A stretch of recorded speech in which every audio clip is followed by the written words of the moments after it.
ng bakit? Good evening. Kerigma to, kerigma. I'm so proud to have known up close and personal the Major. No? So, maraming values na nakuha tayo. And personally for me, no, yung isang hindi ko makakalimutan, I think that was yung the value of unconditional love. 50th wedding anniversary nila, no? I think personal naging personal driver ako during that time. Ginamit yata yung kotse ko no? And from the house to the church, tapos to the Colon ba yun, kaya? Sa Colon? Colon? Yeah, you're still here, no?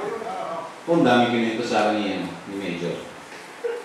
Through thick and thin, talagang hindi sila naghiwalay.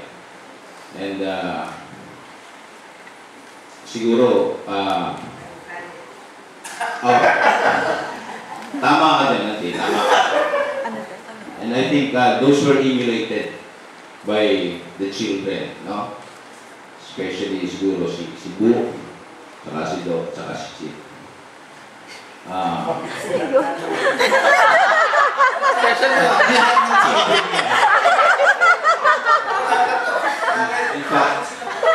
In fact, may anecdote niyang kumento sa akin si Bu regards to that, no? One time, gabi siya umuwi sabi niya kay Jim, "Ma, ano bang ulam?" Yan sa mesa. Sabi niya naman, "Mamili ka," sabi ni Jim. Titinig na ni Bu. Pag gano'n ni Bu, torta itong papakain ko sa akin kanina umaga pa mamili nga kung kakain ka o hindi. Hindi lang mo Well, another value na hindi ko makakalimutan kay Major, yung the value of gratefulness, no? Pagka may binibigay ka dyan, during Christmas time kasi meron kaming mga giveaways, no? Ako lang talagang namimigay ng giveaway.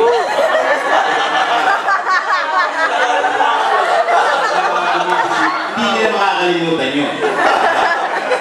Pagka may bisita ko kaya dun sa bahay, "Obo," sabihin niya niya, "andiyan pa yung Viagra, binigay mo." Viagra coffee mug.